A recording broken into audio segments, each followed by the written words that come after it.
Hi you guys, this is Rachel Kirkland here, the Modern Shaman. Thanks for joining me for some question and answer time. Welcome to the YouTube channel. If you're new, I'm glad you're here. Feel free to subscribe and click the little icon, that has the doorbell. It's not a doorbell, it's just a regular bell. The notification bell, so you'll get any sort of notifications when I do a new video or any sort of event that's coming up via YouTube. So, I'm going to go ahead and read the question for this week and we'll just dive in. Here it is. Okay, it says, Rachel, I have a question for your YouTube channel. How do you help your clients deal with stalkers or obsessive people? Like my cat outside. She's like right outside the door. These are people you may cut ties with, but they still have energetic holds on you, or through memory, or they're constantly trying to reach out and recreate connections. I'm curious how you or your clients deal with energy suckers / stalkers / obsessors. Okay. All right, so it's quite the topic. So this energy in particular of whatever you want to call them, sometimes they're called energy vampires, stalkers, energy drain, energy sucker is what you called them. If you are in contact or have been in contact with an energy that's like this, it's a very sticky energetic connection. And by sticky, to me, I feel things in my clairsentience very strongly in terms of the way the energy feels. And so oftentimes this comes off like taffy, like I don't even know if they have those anymore, but they used to have, like when we would go to carnivals or fairs, we would see this taffy machine in a window of like a candy store, and it would be like pulling taffy or stretching the taffy. And so it would be that sticky candy that we would see it kind of stretching. So oftentimes that's how energy feels to me that is coming from this type of person or entity. It's not always just in the physical realm, it may be in the energetic realm as well. So let's talk about it. Let's get down to it. All right. First thing I will say, and I have shared this with clients, if you've been a client and we're dealing with this type of energy, oftentimes this energy is very aggressive in its coming after you, or its assertion upon you. And so your energy cannot be passive or it doesn't work. Meaning you cannot combat this aggressive energy with a feminine, loving, passive energy. You can still, it doesn't mean you can't love that person, you can't be nice, you can't have an energy that's still you being you. But in order to energetically deal with it, you have to be proactive, not passive, and essentially put up some serious boundaries. Okay, so let me go into, I'll just do it like a little step 1, step 2, step 3. Step 1 would be asserting a physical boundary. So if this is someone that is in your real, like physical life, your 3D life, okay, like an ex, this is the most common thing I see with clients. Like it's an ex-boyfriend or ex-girlfriend, somebody who has intimately known you or has been close to you in a relationship, or has at one point had an energetic exchange that they felt they valued, and they value it so much so that they can't seem to survive without it. Okay, so they want to pull and pull and pull from your energy. So again, that's just a common scenario that I see with clients and things. It doesn't mean it has to be your scenario, but that's typically what I see that comes up. So the first step would deal with them in the physical realm. And that would be all sorts of physical boundaries in assertion or in kind of equilibrium to the amount of aggressive energy that's coming towards you. So similar to if someone's trying to get into your house and they're pushing against the front door, you're going to have to lock it, bolt it, seal that baby shut, maybe even put, a freaking like dresser in front of it.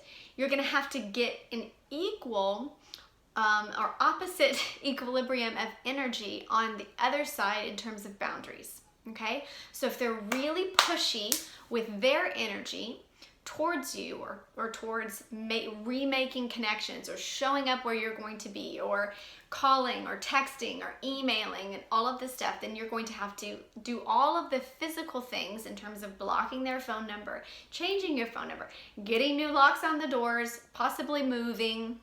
You're gonna have to do all the physical boundaries. You have to do it. You cannot be passive with this type of energy. Now, I am talking in an extreme form of energy, and so, note that, all right? I'm talking of extreme forms of energy, this kind that is that stalker, that obsessive, that always kind of aggressive energy towards you. If that's the case, first you have to get your physical boundaries up, okay?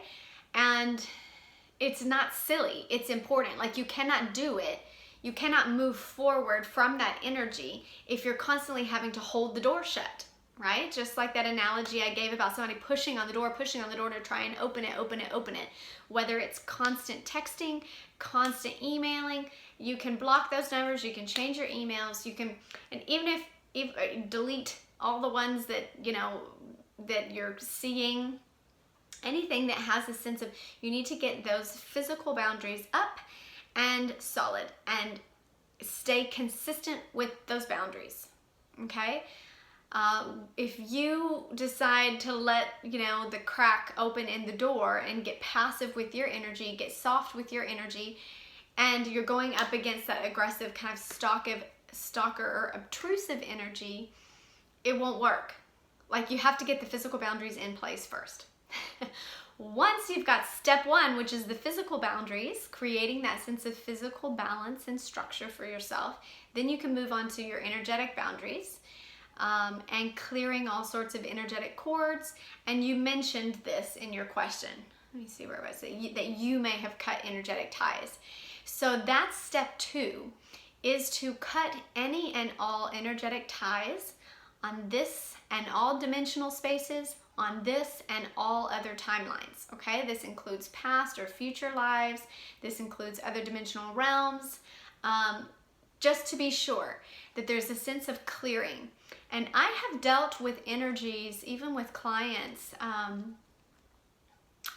who I have been cutting cords to, and even from their higher selves or their higher energies, have still been a sense of possessiveness or obsessiveness or really battling with me about the cutting. Like, I've had entities, even from their higher self, non-physical form, communicating with me telepathically, saying, you can't cut this cord is too strong, it will just come back, all of this stuff that maybe we hear in our head, and we wonder why we're hearing it. There's a sense a lot of times that telepathically their higher self, or their, it's not always their higher self, but an aspect of them is also communicating that.